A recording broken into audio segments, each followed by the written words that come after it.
So what's up? I love it when you put your glasses up. What's up? Oh yeah, I love it when yeah. you put your glasses up. For some reason, I find that really attractive. Well, I don't Yeah. know. See, because here's the deal. They kind of fall off, especially when my nose gets sweaty. They just kind of fall down, so I have to keep pushing up. It's really kind of annoying, but I'm sorry. if you like it, that's cool, I guess. I mean, you might as well like these annoying things I have to do, I guess. Yeah. So okay, what were we talking about last time? I don't know. I just stare at you like adoringly. Yeah, that works too.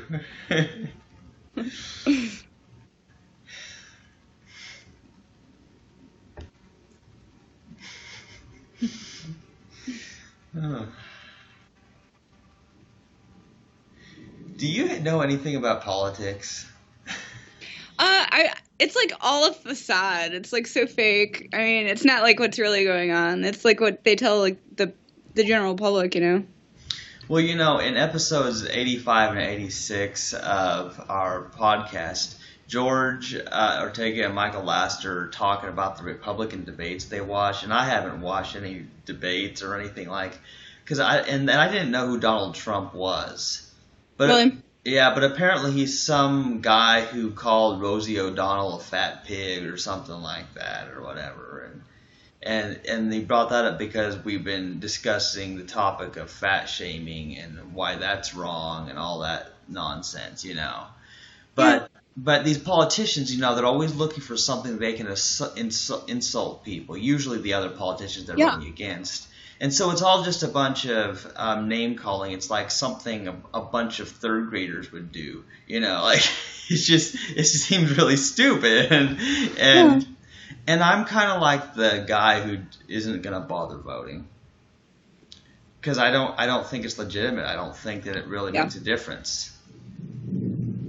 Yeah, so I'd much rather be talking on podcasts or watching My Little Pony or playing games or staring at you or whatever. Something that's a lot more fun than just listening to people get all mean in debates and figure out which of the idiots I would vote for.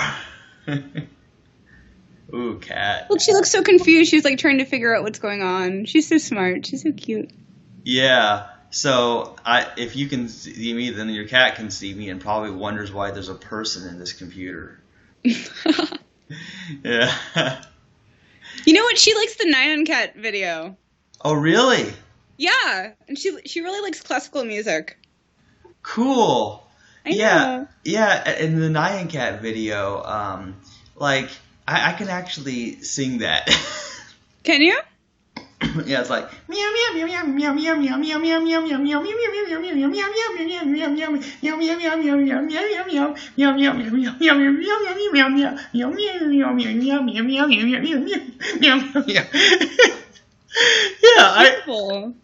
yeah, so it's funny, that your cat would like that because it makes sense.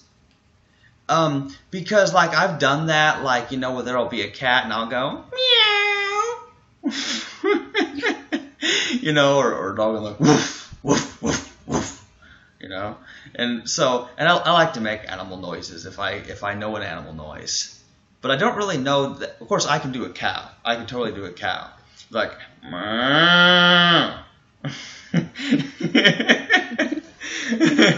Yeah, it's kind of funny, and I can kind of like a pig.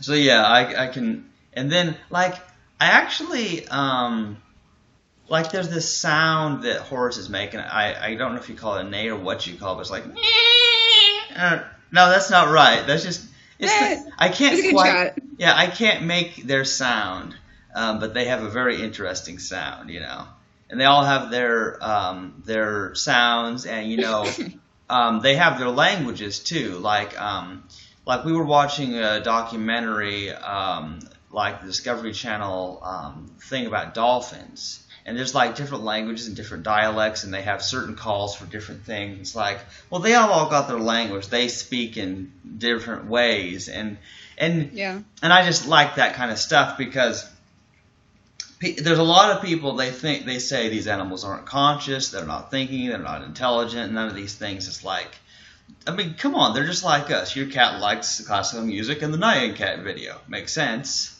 you know. Um, I mean, they have their things they like and don't like. They're just certain things, you know.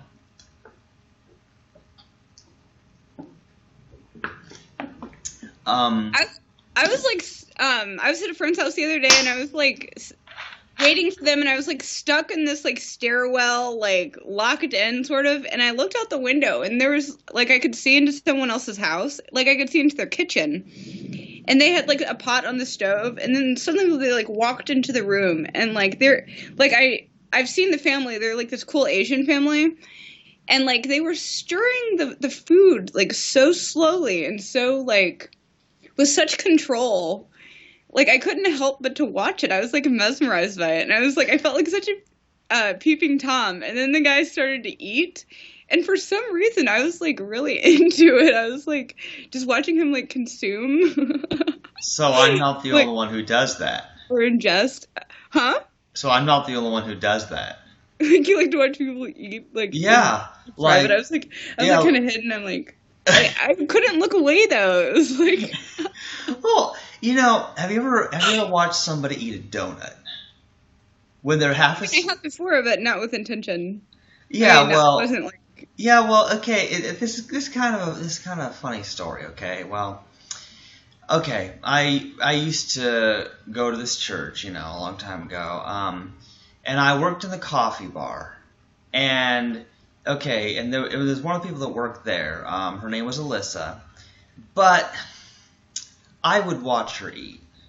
Yeah, like you see, it's like, and I would like fold the bulletins and stuff with her family at the table, like on the one days when I wasn't doing the coffee bar, and so it was really funny because then I would be staring at her, she'd be across the table, her eyes would be shut because she was like asleep, and she was eating this big donut.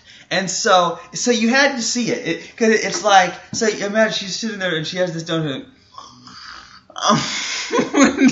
Like, that is how you eat a donut.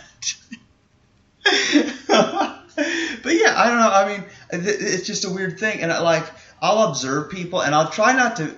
I try not to creep people out but like I'll be on break at Hy-Vee, and I'll be watching the people in the cafe eat.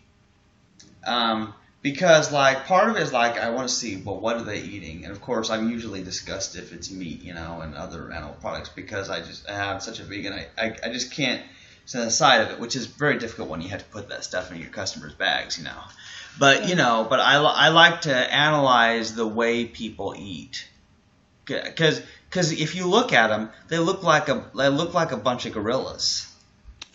Like, there's no difference between a bunch of humans eating and a bunch of gorillas or some other monkeys eating.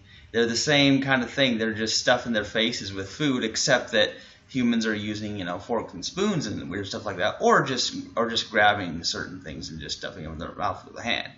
But, there's just certain universal things, We all eat, drink, pee, poop, burp, fart, sleep, all those basic functions. So basically I look at those things that all animals do, and that's how I know what's an animal and what's a plant, So there's those two classifications, But I analyze by behavior as well as appearance and figure out categories of things. Like, have you ever? That's all we can do. That's science right there. Well, yeah. Have you ever wondered, like, how it is that people look at something and just know it's a cat? Like, I saw your cat on there, and I just know, well, that's a cat. I know what a horse, a dog, cat. Like, I can see some animal, and I know usually what to call it. Well, how is it that we do that? Because there's certain things we see, and we look at that and think, well, that's a cat. And it's similar, and a house cat is still similar enough to a lion, tiger, cheetah, all those other big cats that we still recognize it as a cat. And I saw like lions at the zoo recently. Mm-hmm. And now these were male lions, but because they castrated them, which is a really mean thing to do, but that keeps their mane from growing. So what they look like is they just look like these big house cats, and I mean, they're huge, like, because you could get up like next to this thick glass, and so you could see this lion that was like looking right at everybody. So there's all these, kids like at 3 and 4 years old, and I'm there. But then this cat is huge. I mean, this is like the biggest cat I've ever seen up that close. Yeah. But they don't really behave that differently from the cats people usually keep in their houses. They're just really big cats. And the same with dogs, like wolves, wolves and coyotes and other things like that. They're the same as dogs. They act the same as dogs in many ways. And it's clear to see that they're the same animal. They're the same basic thing. And then the horses, there's all different kinds of wild horses, and then the zebras are obviously a horse type thing, and donkeys and other things are similar enough to be horses. They're just a shape of a horse, which I know very well because I'm into horses. But but how is it that we do that? How do we figure it out?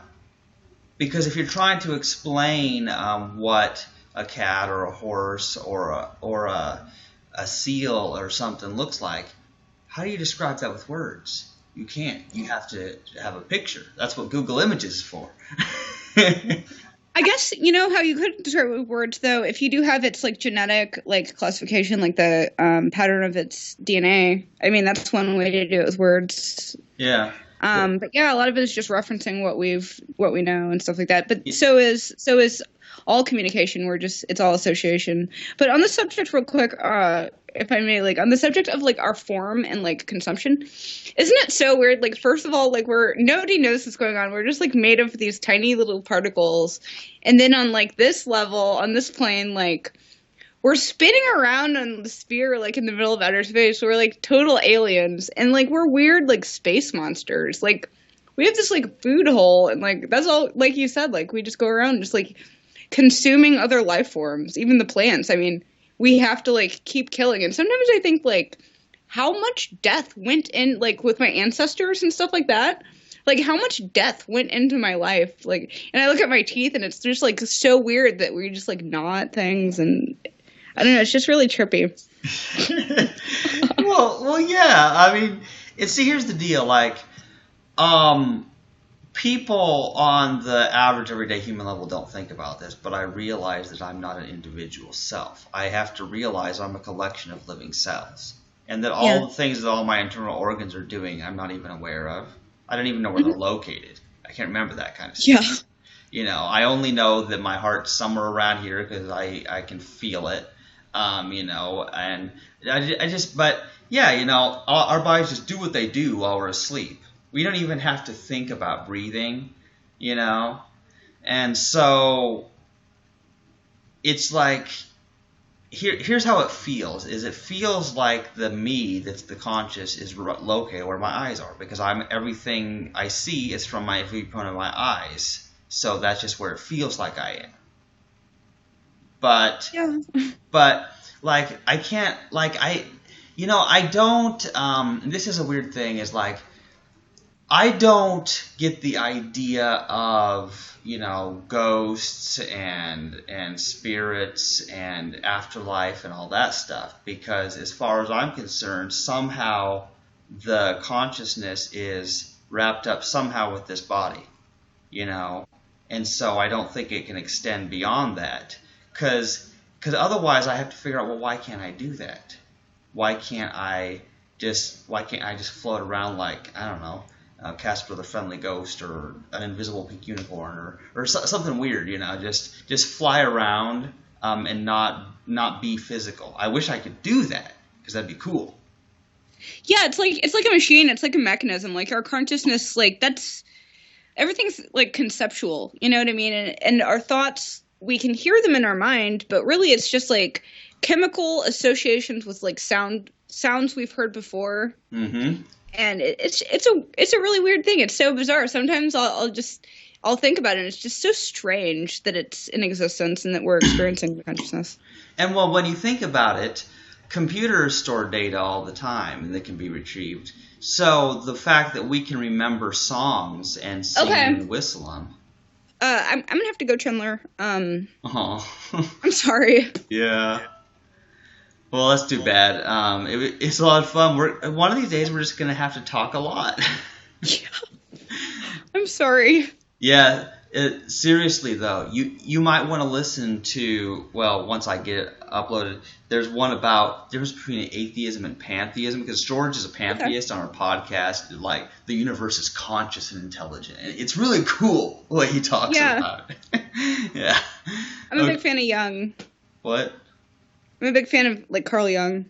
Oh, I've heard him. I don't really know who he is. Yeah, he believes in like the universal consciousness.